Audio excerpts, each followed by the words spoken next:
Un salon qui est très prenant. On a 40-45 minutes devant nous. On aimerait partager avec vous une expérience sur la reconnaissance vocale et un voyage au centre hospitalier d'Orléans. Alors c'est vrai qu'il y a un peu de bruit autour, mais on va essayer de faire avec. Bonjour, je me présente, je suis Anne-Marie Seovic, je suis responsable de la division Nuance Healthcare pour la France. J'ai à côté de moi le docteur de Billon, qui est radiologue au centre hospitalier régional d'Orléans, et qui va vous présenter son expérience au travers du PACS de Carestream, de la reconnaissance vocale dans son établissement.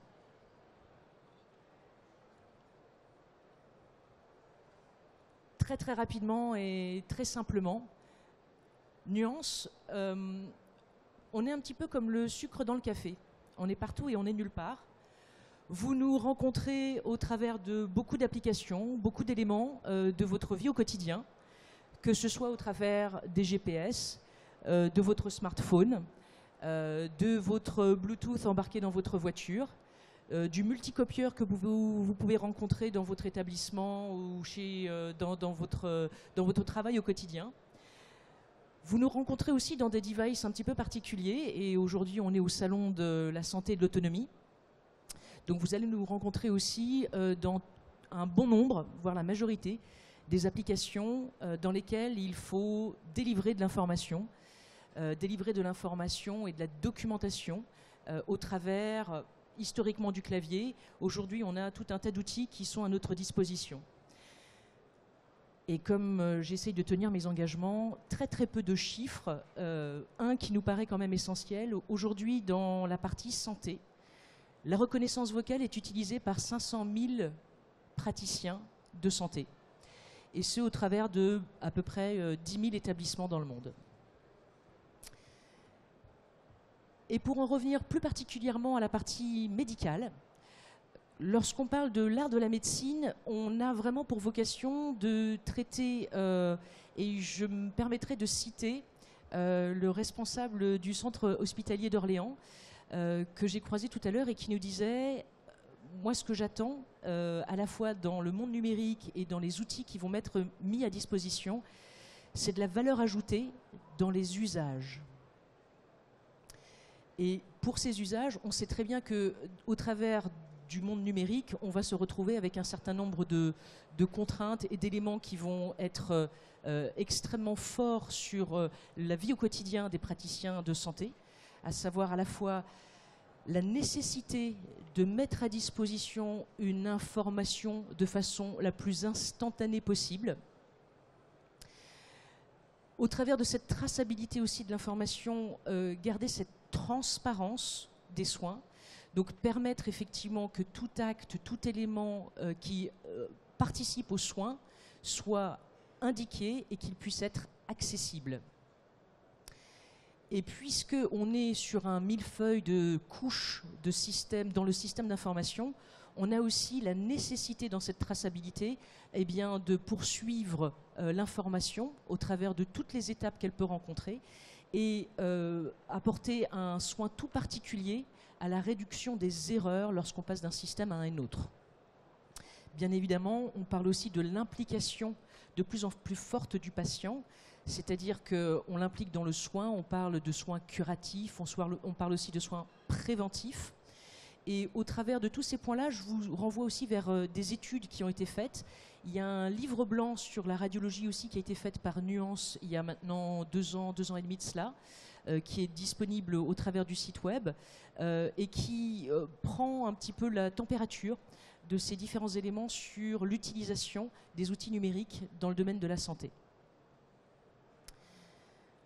Alors, encore une fois, ces contraintes dans l'art de la médecine, ce qu'on appelle l'art de la médecine, c'est qu'on est bien évidemment contraint puisque le silo, le centre d'accueil de toutes ces informations va être un point focal sur lequel il va falloir effectivement prêter toute son attention et il faut l'alimenter. Donc plus de temps passé derrière les ordinateurs, à saisir cette information médicale, justement pour la transparence et la traçabilité des soins prodigués.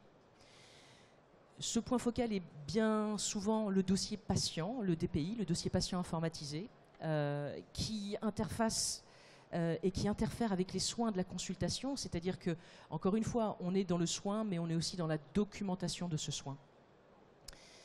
Des échanges plus courts avec les patients, alors que toutes les études prouvent que les patients qui ont de plus en plus accès à de l'information au travers d'Internet, au travers de discussions, eh bien, vont se documenter sur éventuellement des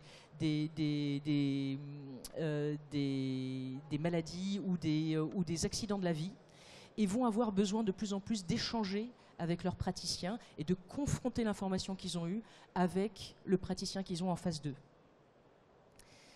Et bien évidemment, tout cela sous-tendu par la nécessité d'un établissement de santé et de sa direction d'avoir des éléments qui vont pouvoir lui permettre d'analyser un petit peu cette information, à la fois pour pouvoir avoir des démarches administratives d'un côté, et puis donc répondre à ces demandes administratives, légales, juridico-légales, et donc bien évidemment une augmentation de ce temps passé qui est toujours mal perçu par les praticiens de santé à des tâches administratives.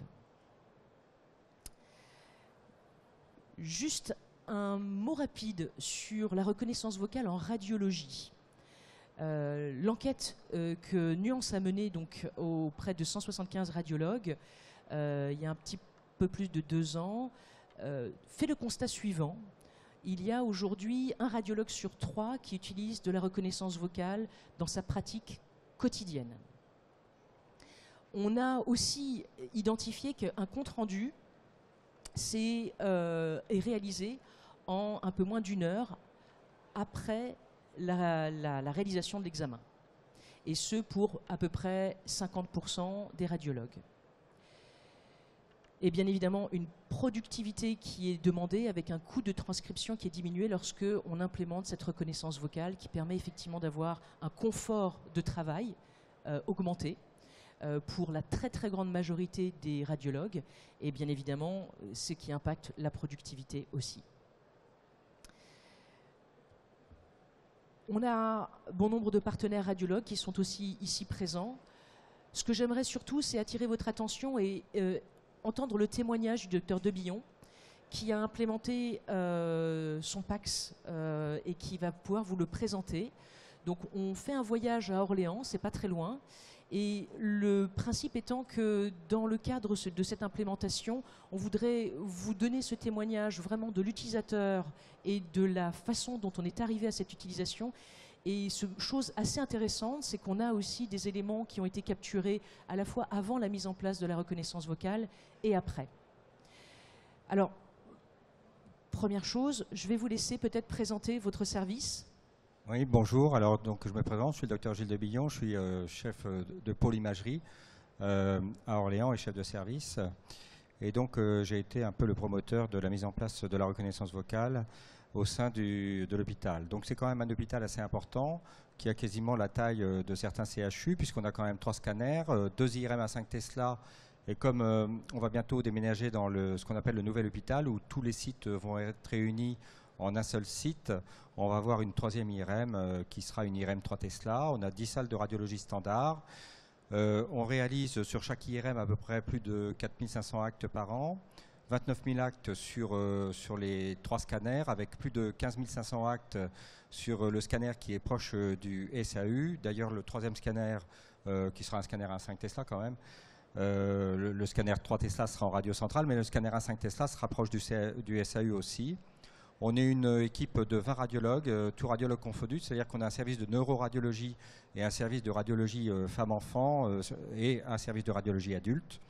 Il y a 8 internes environ et une dizaine de secrétaires actuellement. Alors, maintenant qu'on voit un petit peu, effectivement, c'est une taille conséquente pour un service de radiologie. Comment est-ce que vous êtes arrivé à faire justement un certain nombre de constats et qu'est-ce qui vous a amené à vous reposer des questions sur l'organisation qui était actuellement en place ? Alors, le problème, en fait, c'était le délai de mise à disposition des comptes rendus. On est quand même dans un établissement hospitalier, on a des cliniciens qui attendent évidemment notre compte rendu et notre interprétation pour pouvoir prendre en charge les patients assez rapidement. Avec la dictée numérique, donc en fait, on était à J+1, voire J+3 environ du délai de remise du compte rendu. Pour un workflow qu'on expliquera tout à l'heure, qui était un petit peu plus complexe que maintenant avec la reconnaissance vocale. Aujourd'hui, le compte rendu, plus de 50% des comptes rendus sont délivrés entre 10 et 40 minutes après la fin de l'examen. Donc c'est un gain de temps indéniable et ça permet une meilleure prise en charge du patient. Donc en fait, comme on avait ce problème d'une part de délai de mise à disposition des comptes rendus, deux, une charge de travail au niveau des secrétariats qui était importante parce que elles ne pouvaient pas faire donc les comptes rendus en temps réel. Et trois, un problème par rapport à la fermeture des secrétariats après 18h et le week-end. Donc tout naturellement, on est venu vers la reconnaissance vocale qui nous rend plus indépendants vis-à-vis du secrétariat et plus réactifs vis-à-vis de la mise en place des comptes rendus, non seulement dans le PACS mais aussi dans le RIS et dans le DPI. Alors ça m'intéresse aussi, c'est que en réalité vous aviez de la dictée numérique, donc un fichier audio qui était transféré. Alors on a essayé de schématiser un petit peu ce processus. Est-ce que vous pouvez nous le commenter? Parce que c'est vrai qu'on a cherché à le mettre en place. Alors il y avait des flèches dans tous les sens. On a essayé de le simplifier. Expliquez-nous. Donc c'est le workflow habituel de la dictée numérique. En fait, vous savez que quand on dicte en dictée numérique, il y a un fichier son qui est transmis par le réseau informatique à la secrétaire qui dactylographie le compte-rendu. Donc il le frappe. Nous, on avait besoin d'une impression puisque dans le RIS, on n'a pas de signature numérique homologuée par la CNIL. Donc il y avait une impression du compte-rendu. Le radiologue était obligé de relire le compte-rendu et de le signer manuellement, voire de demander des corrections au secrétaire. Donc il y avait une nouvelle impression, après correction, etc. Et finalement une validation définitive de la secrétaire dans le RIS en cochant une case informatique pour que ce compte-rendu accède et soit transmis au PACS au DPI. Donc il y avait, on aboutissait, c'était chronophage d'une part, d'autre part, on ne pouvait pas trop le signer en temps réel parce que quand vous êtes dans le feu d'une vacation où vous avez 15 scanners à interpréter, etc., vous ne relisez pas les comptes rendus, vous ne revenez pas en arrière, 2 patients plus loin ou 3 patients plus loin, 3 examens plus loin pour relire le compte rendu. Donc ce n'était pas fait en temps réel, donc c'était fait forcément en temps différé, donc l'après-midi ou le lendemain en fonction de la vacation. Et donc on aboutissait à une remise du compte rendu à J+1, J+3, des fois plus. C'était encore plus vrai le week-end. Parce que les comptes rendus qui étaient tapés le vendredi soir, ils étaient finalement disponibles le lundi matin après validation par le radiologue. Donc voilà, c'était un workflow très chronophage et un petit peu compliqué. À titre personnel, vous arriviez à traiter combien de comptes rendus jour? Bon, alors là, je ne pourrais pas vous le dire exactement, mais bon, c'est forcément, si on avait une vacation de scanners, par exemple le matin, de 10, 12 scanners, 15 scanners, donc on pouvait, si on n'avait pas d'autres, si on n'était pas forcément en poste l'après-midi, donc on pouvait les valider l'après-midi, mais ce n'était pas toujours le cas. Donc c'est pour ça que c'était un workflow, une remise de compte rendu à J+1 plus J+3. D'accord, donc 12, alors qu'aujourd'hui, avec la reconnaissance vocale, vous le verrez, c'est à J0. D'accord, donc 12-15, examen, premier compte rendu, à valider, à repartir, à revenir, à corriger, et finalement, à un moment donné, à intégrer dans le système d'information hospitalier, qui lui-même nécessitait d'avoir une validation pour pouvoir être après diffusé dans le DPI. C'est-à-dire que ça a obligé la secrétaire donc à valider le compte-rendu, qui avait été signé manuellement par le radiologue. Et donc il y avait des oublis aussi. La secrétaire oubliait de cocher cette case. Et donc le compte-rendu du coup n'était pas disponible dans le RIS. Donc voilà. Alors du coup, on est parti du postulat de départ. On a vu la production avant la reconnaissance vocale. Et on a aussi imaginé quelles étaient les limites aussi, puisque vous avez identifié un certain nombre de ces limites qui étaient dans ce postulat de départ. On a commencé à l'évoquer. Alors, quand on a échangé par téléphone, vous aviez parlé des images qui n'étaient pas rattachées directement au patient. Alors le problème, c'est que contrairement à la reconnaissance vocale, on en parlera tout à l'heure, quand on dicte en dictée numérique, on peut très bien afficher des images dans le PACS et se tromper de patient quand on le sélectionne pour la dictée numérique dans le RIS. Donc c'est ce qui est arrivé quelquefois. Hein. C'est bon, bien sûr, on fait attention quand même. On ne fait pas n'importe quoi, mais c'est vrai que c'était quand même un risque qui est arrivé. Donc c'était pas sécurisé totalement. Donc ça obligeait évidemment de revenir en arrière, de demander à la secrétaire, etc., de faire des copier-coller sur le bon patient, etc. Donc il y a cette histoire de délai de mise à disposition qui était effectivement dépendant, comme c'est écrit, de la disponibilité des secrétaires. Souvent, elles n'étaient pas, elles sont pas disponibles forcément en temps réel, c'est-à-dire qu'elles ne peuvent pas forcément dactylographier les comptes rendus au fil de l'eau, c'est-à-dire qu'au fur et à mesure que les examens sont réalisés. Donc il y a toujours un petit décalage d'une demi-journée en général. Et puis il y a cette fermeture de secrétariat, comme dans tous les établissements, à partir de 18h et le week-end.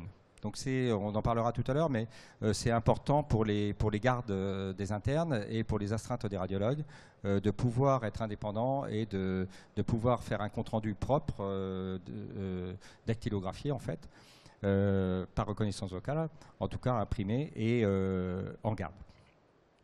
Donc on est dans des délais, dans une notion de délai, mais la notion de délai, c'est vraiment pour partager cette information. Vous évoquiez par téléphone que la chose importante qu'il fallait bien identifier aussi, en tout cas que vous aviez identifié, c'est que autant un radiologue a cette information, va la livrer, mais il y a toute une partie de la part hospitalière, les cliniciens de l'autre côté, on va dire, de l'autre côté du département radiologie, qui n'attendent qu'une chose, c'est de pouvoir accéder à cette information. Alors ça rentre dans le cadre de la permanence des soins et de la continuité des soins, bien sûr. C'est important pour la prise en charge la plus optimale possible du patient, d'avoir l'interprétation du radiologue. On est dans un établissement hospitalier, on fait quand même beaucoup de cancérologie. On fait beaucoup de suivi de cancéros et donc c'est important pour justement la continuité des soins, la prise de décision, la mise en place de traitement, d'avoir le compte-rendu le plus rapidement possible. Vous savez très bien qu'aujourd'hui on est dans ce qu'on appelle l'immédiateté, hein, et de plus en plus on a besoin de la réponse tout de suite. C'est très fréquent, hein, vous le savez, c'est très fréquent que l'examen est à peine fini, on téléphone pour avoir le compte-rendu. Bon, maintenant c'est fini. Hein. Maintenant, on ne nous téléphone plus. On sait que le compte-rendu va être disponible dans le quart d'heure ou dans la demi-heure maximum. Et puis, vous intervenez en amont, c'est-à-dire que lorsqu'on pense à la radiologie, on est vraiment en amont d'une chaîne où finalement on peut aller vers de la médecine intrusive, de l'opération, de l'intervention, mais avant de pouvoir décider de tout ça, on a le cliché qui va pouvoir éventuellement appuyer ou en tout cas commenter et avancer sur le diagnostic ou les interventions. Alors ça, à titre interne, c'est ce qu'on a évoqué, mais aussi par rapport à des personnes qui arrivent au SAMU ou qui sont juste de passage à votre établissement et qui doivent repartir avec un certain nombre de documents, j'imagine. Alors c'est important pour le SAU, effectivement. On travaille beaucoup avec le SAU, le service d'accueil et des urgences. Donc, tous les patients les urgentistes sont de plus en plus demandeurs d'examens d'imagerie, en particulier de scanners et d'échographie. Et donc les patients qui sont examinés, ont tout de suite leur compte rendu donc en temps réel, ce qui change quand même beaucoup de choses parce que là on est encore plus dans l'immédiateté. L'urgentiste a besoin de l'interprétation pour la prise en charge du patient. Pour les gardes, c'est la même chose, c'est-à-dire que le samedi ou le dimanche, avant, ce qu'on faisait en dictée numérique, c'était un post-it finalement que l'on mettait dans le PACS, c'est-à-dire quatre lignes qui permettaient de faire le diagnostic. Maintenant, avec la reconnaissance vocale, on a le compte-rendu in extenso, propre, qui peut être aussi donné aux patients ou du moins donné à l'équipe du SAMU s'il y a un transfert de patient nécessaire. Donc avant, c'était un compte-rendu quand il y avait une nécessité de transfert de patients au CHU de Tours ou à Paris. Donc on faisait forcément un compte-rendu manuscrit, beaucoup moins lisible et beaucoup plus long à réaliser. Alors justement, je voudrais savoir maintenant, est-ce que vous pouvez nous présenter simplement Aujourd'hui, quel est le mécanisme avec lequel vous travaillez en interne? Alors là, on le voit sur le schéma, il y a beaucoup moins d'étapes, hein. En fait, moi personnellement, et on est de plus en plus à faire comme ça, on n'utilise plus le RIS. Le RIS pour nous maintenant c'est quand même un système plus d'administration qu'un outil médical. On utilise directement le PACS. Donc moi je me connecte plus jamais au RIS quasiment, je me connecte uniquement au PACS. Dans le PACS vous avez, c'est le PACS Carestream, je le rappelle, qui est un bon PACS, et on a l'explorateur d'archives, donc on sélectionne le patient. On a le listing des patients qui s'affiche au fur et à mesure de la vacation. On sélectionne le patient et en un clic, on affiche à la fois la reconnaissance vocale avec le modèle de compte-rendu qui correspond à l'examen que l'on réalise, et ça affiche en même temps les images. Donc on a d'abord, il n'y a pas de risque d'erreur parce que bon voilà, on sélectionne le patient et en un clic on a le tout, à la fois la reconnaissance vocale et les images. D'emblée on peut dicter le compte-rendu. Et à la fin du compte-rendu, on le valide grâce à une signature numérique qui est validée par la CNIL. Hein, donc c'est vraiment une signature numérique, il n'y a plus besoin de signature manuelle. Et cette opération permet l'archivage du compte-rendu dans le PACS, mais également l'envoi au dossier patient informatisé et au RIS. Donc c'est un workflow qui est beaucoup plus fluide, beaucoup plus rapide, beaucoup plus agréable pour nous. Et également pour le clinicien. Donc là, on est vraiment dans un mode zéro papier, en fait. Alors, le mode zéro papier, il est théorique, hein, on pourrait le faire, effectivement. La dématérialisation du compte-rendu. Là, ce n'est pas encore tout à fait mis en place parce qu'on a encore des radiologues et des utilisateurs qui utilisent la dictée numérique. Donc on ne peut pas avoir d'un côté un compte-rendu papier et d'un autre côté un compte-rendu qui est uniquement dématérialisé. Mais c'est le but, hein, c'est le but.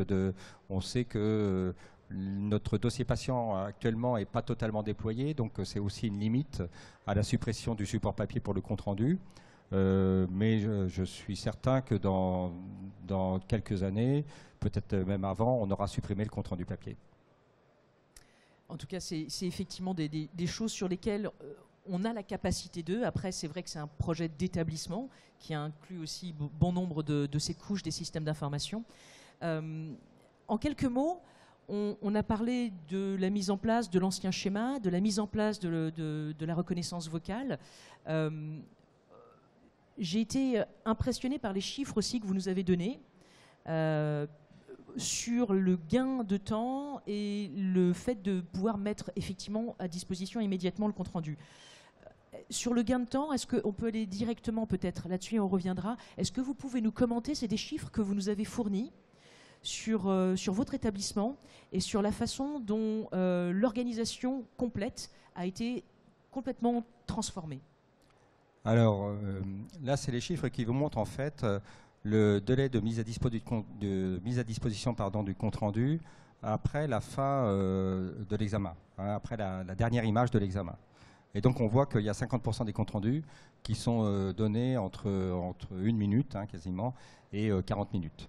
Donc c'est un progrès indéniable par rapport à la dictée numérique, on le verra tout à l'heure. Donc ça veut dire que les comptes rendus sont quasiment disponibles en temps réel. Donc c'est un gain de temps, mais pas seulement pour le radiologue, puisque le radiologue n'est pas obligé de relire les comptes rendus, dactylographier, de les corriger, etc. C'est aussi un gain de temps pour les cliniciens, puisqu'il a accès très rapidement au compte rendu. Alors, d'autres chiffres que vous nous avez montrés aussi. Alors là, c'est la disponibilité en jour. On voit que la quasi-totalité, je crois 96% des comptes rendus, sont disponibles à J0. Alors qu'en dictée numérique, on le voit sur la diapo suivante, donc on voit qu'il y avait beaucoup plus de comptes rendus qui étaient disponibles qu'à J2 ou à J3, voire plus. Et donc ça, toute cette partie droite du graphique a totalement disparu. La quasi-totalité des comptes rendus sont disponibles à J0, ce qui est vraiment important. Et un dernier élément qui est aussi révélateur, et là on pourra peut-être un petit peu s'attarder là-dessus, les comptes rendus réalisés par mois. Alors là, on voit en fait que le démarrage a été quand même assez... on a mis en place la reconnaissance vocale le 20 janvier 2014.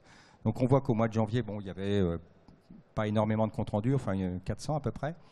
Et puis très vite, c'est monté en charge. Donc ce qui prouve qu'en fait, les radiologues et les internes se sont appropriés ce système assez rapidement. Donc on est monté assez vite à plus de 2000 comptes rendus. Et on voit qu'il y a une progression. Il y a plusieurs plus. Là, j'ai encore quelques réticences au niveau de mes collègues, mais de plus en plus se mettent à la reconnaissance vocale. Et là, on arrive à plus de 3000 comptes rendus dans la journée. Dans le mois, pardon. Et en fait, ce que je voudrais vous dire, c'est que tous les 6 mois, donc, on a un changement d'interne. Et donc, les internes sont... Enfin, je leur demande de faire tout leur compte rendu en reconnaissance vocale. Et ils le font. Tous les internes se jettent un petit peu sur la reconnaissance vocale avec bonheur.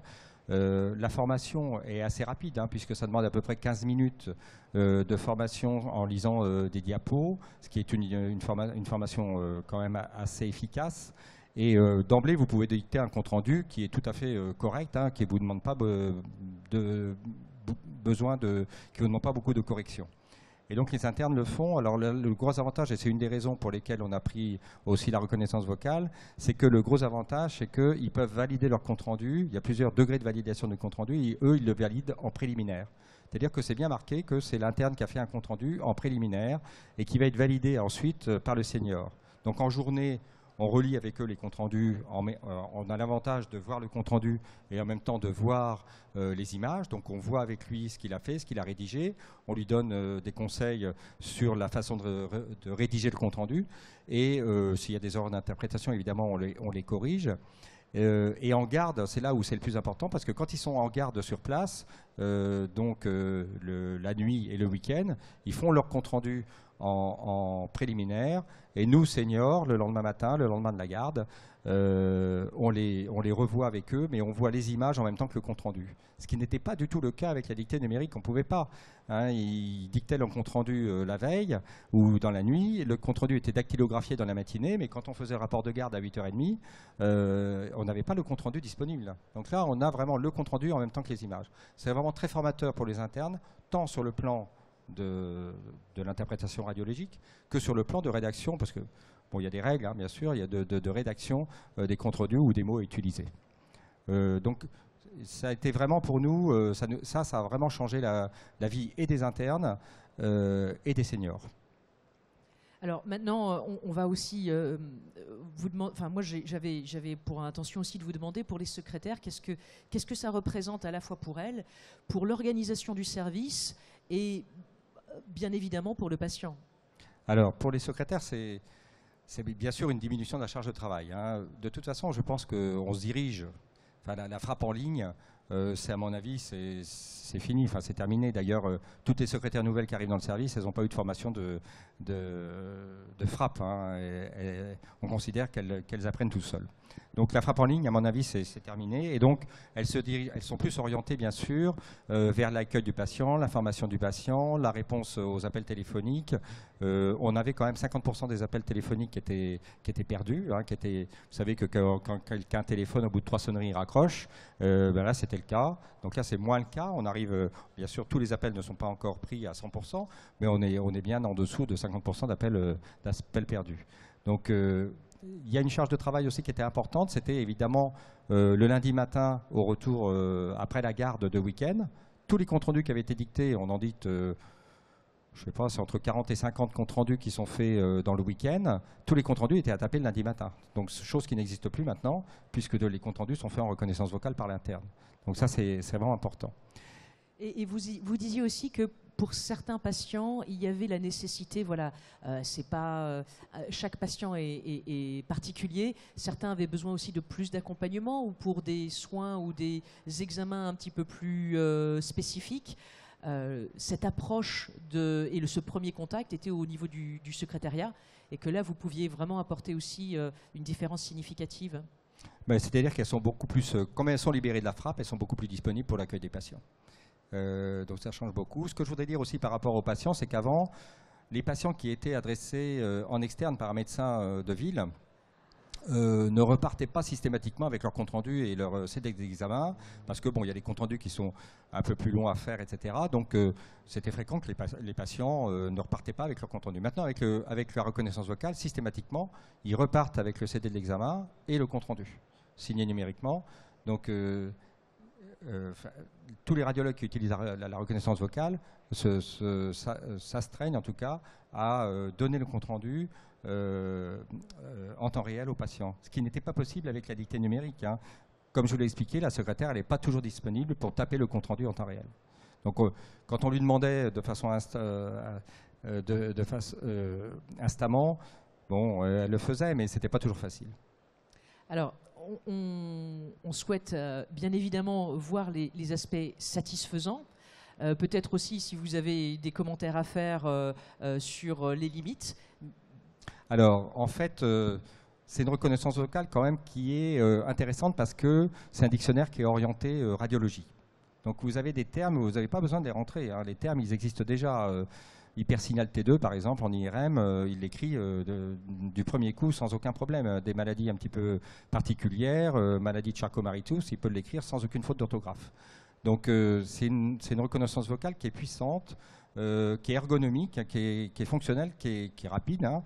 Vous pouvez dicter assez vite, même moi qui parle assez vite d'ailleurs, ça se passe très bien. Bon, même des personnes un petit peu avec un petit accent, ça se passe très bien. Je vous rappelle que le profil vocal, donc, il est enregistré avec une dizaine de diapositives en 15 minutes. Et au fur et à mesure que vous dictez, au fur et à mesure du temps, hein, bien sûr, au bout de plusieurs... la première semaine déjà, c'est presque parfait, mais au fur et à mesure du temps, la reconnaissance vocale s'habitue un petit peu à votre façon de dicter, et donc reconnaît l'élocution, et quelquefois même, vous le voyez, puisque le texte de la reconnaissance vocale, vous l'avez en même temps sous les yeux que vous dictez, vous voyez quelquefois la reconnaissance vocale finir la phrase avant que vous ayez dicté. C'est magique. Oui, c'est un peu magique. Oui, voilà. L'ajout de mots en temps réel, quand il y a des mots qui ne sont pas connus, se fait très facilement. C'est vraiment 3 clics. Donc le mot est enregistré dans le dictionnaire et il est disponible pour tous les autres radiologues. Donc ça, c'est aussi quelque chose qui est très intéressant. Les limites, est-ce que Alors la seule limite que l'on peut signaler, c'est qu'effectivement, il n'y a pas comme dans Word, il n'y a pas un correcteur orthographique que vous pouvez activer. Vous ne pouvez pas activer en fin de compte-rendu un correcteur orthographique automatique, etc. Voilà. Donc il y a quelques S à rajouter et quelques féminins à supprimer. Mais franchement, plus vous avancez dans la dictée vocale et moins vous avez de corrections à faire, parce que justement, la reconnaissance vocale s'habitue à votre façon de dicter et sait où il faut mettre, quand est-ce que c'est au pluriel, quand est-ce que c'est au masculin, quand est-ce que c'est au féminin. Donc c'est aussi une grande avancée dans ce domaine.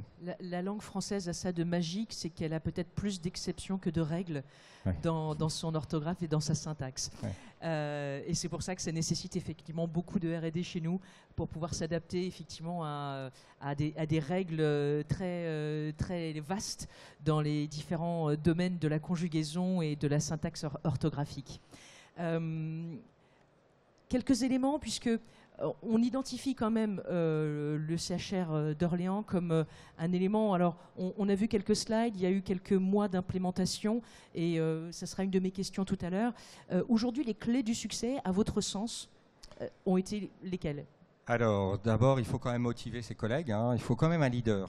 Il faut vraiment quelqu'un qui soit motivé, qui a envie de mettre ce système en place et qui sache convaincre ses collègues de l'utilité de cet outil.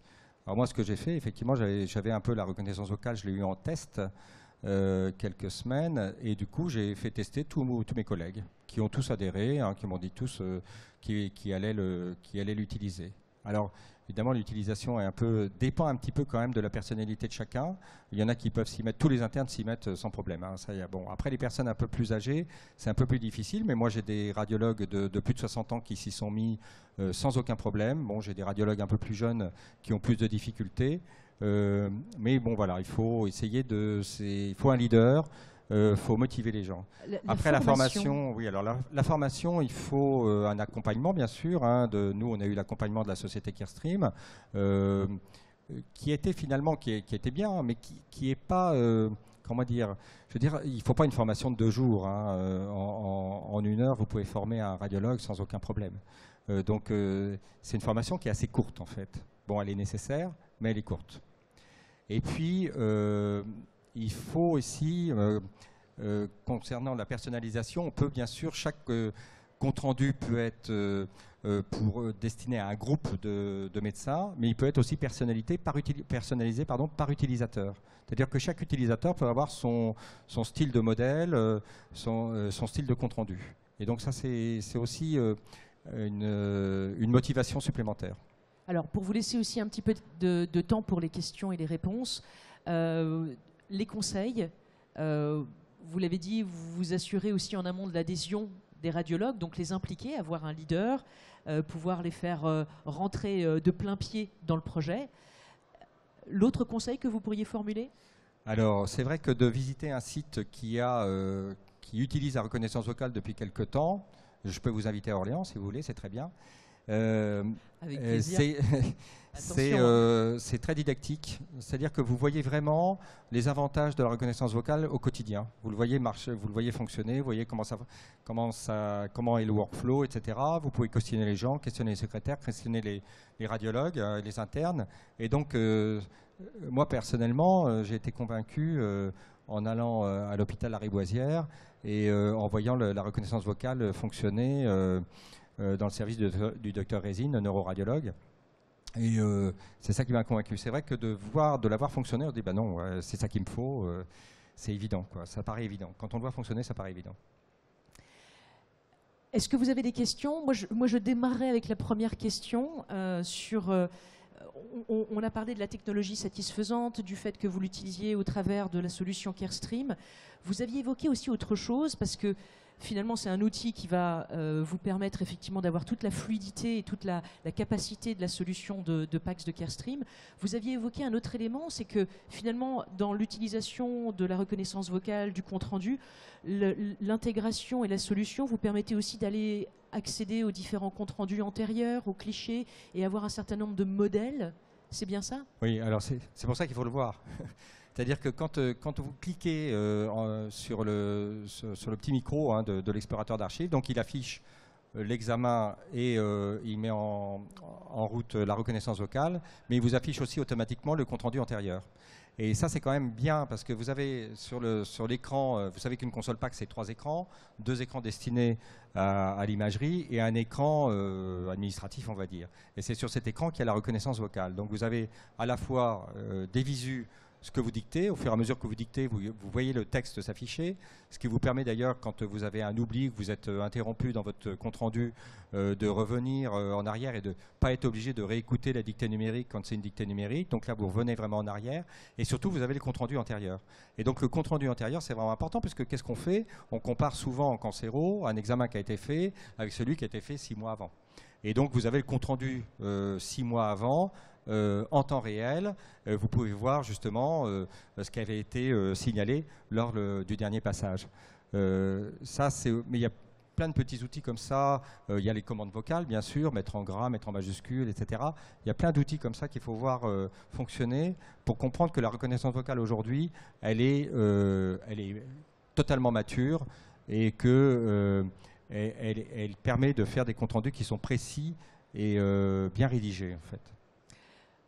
Madame, vous aviez une question ? Oui, j'ai une question. En fait, ce qui apparaît choquant, c'est qu'il y a encore des radiologues qui ne l'utilisent pas. Et je voudrais savoir quelles sont les barrières psychologiques. Merci. Oui, alors, c'est ce que je disais tout à l'heure, c'est un problème de personnalité. Vous avez, bon, c'est vrai que ça nécessite quand même un investissement. Je veux dire que ça change quand même la façon de travailler. Parce que vous avez ce que je disais, vous avez des radiologues qui dictent à toute vitesse, qui se fichent complètement si la secrétaire va comprendre ou pas, et voilà. Et puis il y en a d'autres qui dictent correctement, qui séparent, voilà. Donc déjà, vous avez des radiologues qui ne sont pas entre guillemets faits entre guillemets pour la reconnaissance vocale. Bon, après c'est une histoire comment dire, de courage personnel, d'investissement personnel. Moi, personnellement, ça ne m'a pas demandé un investissement énorme. C'est sûr qu'il faut un petit peu modifier sa façon de dicter les comptes rendus, sa façon de... Vous savez, il y a des radiologues qui racontent leur vie dans un compte rendu, qui fait des comptes rendus de 3 pages. Évidemment que là, ça ne pourra pas aller. Ou qui disent ah bah oui, tiens, j'ai oublié ça, revenez en arrière, tel paragraphe, etc. Bon, bah, c'est sûr que ça ne fonctionnera pas là. Mais je vous assure que là, moi, j'ai la majorité des radiologues. J'ai dit qu'il y en avait une vingtaine. Il y en a quasiment, ce que j'ai montré. Non, on ne l'a pas montré ces diapos-là. Mais il y a eu une diapo qui montre qu'on a 30 licences. Donc on a 20 radiologues et 8 internes. Il y a eu des jours où il y a eu 28 dictants différents dans la journée. Donc ce qui prouve qu'ils y sont tous mis. Donc petit à petit, ça vient. Là, je vois que les personnes justement qui ne s'y sont pas encore mis, de façon pérenne, je dirais, plus ça va, plus ils en font. C'est ce qui explique d'ailleurs l'augmentation du nombre de comptes rendus qui sont dictés par jour. Est-ce qu'il y a d'autres questions dans la salle? Oui. Je vais, en réalité, je vais en combiner 3. Est-ce que le délai de validation par le senior est pris en compte dans les délais affichés? Première question. Deuxième, est-ce que vous avez pu revoir ces chiffres avec la notion de reconnaissance vocale réalisée de garde ou de nuit dans le global? Et quelle a été vos stratégies de choix de positionner cette reconnaissance vocale dans le PACS et non pas comme un outil transversal dans le dossier patient? Alors, il y a plusieurs questions. Bon, la deuxième question, je n'ai pas trop bien compris. La deuxième, c'est quelle est la part de reconnaissance vocale réalisée la nuit et le week-end? Alors, la nuit et le week-end, c'est quasiment tous les comptes rendus sont faits en reconnaissance vocale, voilà, puisque c'est l'interne qui les fait. Tout à fait. L'idée, c'est, est-ce que vous pouvez revenir à la diapo précédente sur le total? Voilà, l'idée, ça serait de dire voilà, quel est le nombre par rapport au total par mois qui est fait de nuit de garde, sur lequel il y a une valeur complète, indéniable, et celle qui est faite en journée sur la programmation.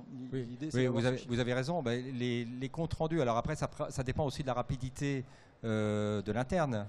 Et puis de la complexité du cas. Vous savez que quelquefois, même au SAU, on fait des fois des contrôles de cancéro, donc c'est des comptes rendus qui sont assez longs à faire, mais les comptes rendus sont forcément disponibles quasiment en temps réel la nuit, puisque l'urgentiste en a besoin pour la permanence des soins et pour la continuité des soins. Donc ils sont validés. Alors, je reviens à votre première question. Dans la première question, je parle sous le contrôle de Stéphane Orange qui est là, puisque c'est Stéphane Orange, notre ingénieur informatique, est chargé des projets informatiques au niveau de la DSI, qui m'a fait ces graphiques. Le temps un compte rendu préliminaire, si vous voulez, est compté en premier comme validé, si vous voulez. On n'attend pas la validation du senior pour voilà, c'est le premier compte rendu qui est dans le PACS en fait. Et la troisième question, c'est l'interaction avec le DPI. Alors oui, c'était en fait le compte rendu préliminaire n'est pas validé, donc logiquement pas disponible au PACS et au dossier patient. Ça dépend de vos règles internes. Ça c'est un autre débat. La dernière question, c'était pourquoi ne pas avoir mis cet outil dans un outil transversal comme le dossier patient? Oui, alors il faut savoir. Alors vous savez que chaque établissement hospitalier est différent. Nous, on est en plein déploiement du dossier patient informatisé. Il n'est pas totalement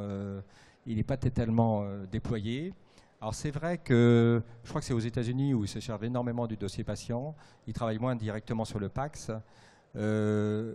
Moi, franchement, en tant que radiologue, j'aimerais avoir des passerelles et des liens contextuels avec le DPI pour avoir justement les éléments cliniques du patient ou biologiques. Oui. Mais par contre, pour dicter, j'y tiens pas du tout. Je préfère directement, à partir de l'explorateur d'archives, afficher le PACS et en même temps démarrer la reconnaissance vocale. C'est beaucoup plus rapide. C'est en un clic, hein. Je vous assure, c'est vraiment en un clic, quoi. En un clic, vous avez tout, ça va très vite et vous n'avez pas de risque d'erreur. Donc, comme de toute façon, quand on valide le compte-rendu, il est envoyé dans le DPI. Voilà. Mais les radiologues, alors ça dépend des établissements, hein. Il y a des établissements effectivement où le dossier patient est complètement déployé, où il est ergonomiques, fonctionnels, etc. Mais d'une manière générale, les radiologues utilisent assez peu le DPI. Oui, alors c'est pareil avec le RIS, oui. Mais franchement, je vous assure que moi, maintenant, le RIS, j'ai laissé tomber. Hein. Sur la partie commentaire, puisque c'est pour vous la plateforme qui vous interne. Et la question est pertinente, c'est-à-dire que l'outil principal, ce qu'expliquait le docteur Desbillons, c'est que finalement l'outil principal pour lui, c'est sa plateforme de PACS. C'est dans celle-là qu'il va alimenter son information en tant que radiologue. Ça ne veut pas dire que c'est le seul point d'entrée et qu'effectivement la reconnaissance vocale va être pertinente à partir du moment où on va avoir à documenter, quel que soit le point d'entrée de cette information, généralement qui est au final quelque part accessible dans le dossier patient, mais qui peut arriver par différents canaux. On a encore le temps, je pense, de prendre une question, si quelqu'un souhaite poser une question. Non ? Alors, ce que je vais vous proposer maintenant, merci pour ces échanges. On a le stand de Carestream qui est un tout petit peu plus loin là-bas, que vous pouvez d'ores et déjà voir, qui nous accueille si vous souhaitez poser d'autres questions, échanger avec le docteur Desbillons. Si vous avez d'autres éléments que vous souhaitez partager avec nous, on est à votre disposition sur le stand de Carestream. Merci à tous.